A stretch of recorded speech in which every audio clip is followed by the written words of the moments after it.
Hello, this is Geoff Volker with In-Depth Studies. Today we're looking at the book of Romans, chapter 12, verse 1, where the Apostle Paul says, by the way, this is the beginning of the practical section of Romans, chapters 12 through 16. Paul says, "Therefore, I urge you, brothers and sisters, in view of God's mercy, to offer your bodies as a living sacrifice, holy and pleasing to God. This is your true and proper worship."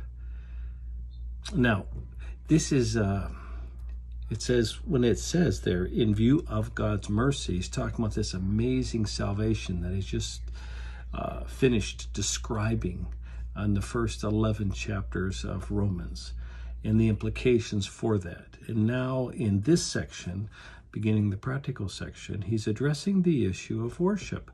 Now, worship in the New Covenant era, from Pentecost to the Second Coming, there's a very different approach.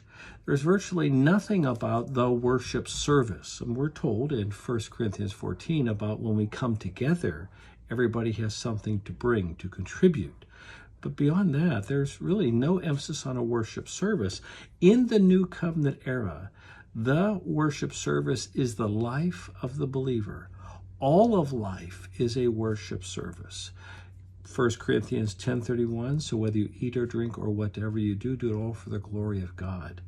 Everything we do is a matter of worship.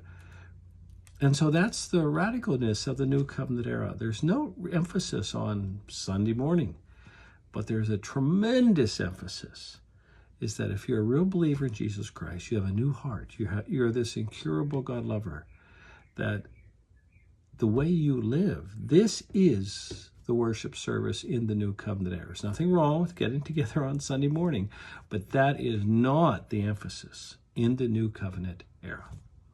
So if you found this helpful, you might want to check out more of Geoff's thoughts on youtube.com, and there you can subscribe. Thanks so much. Bye-bye.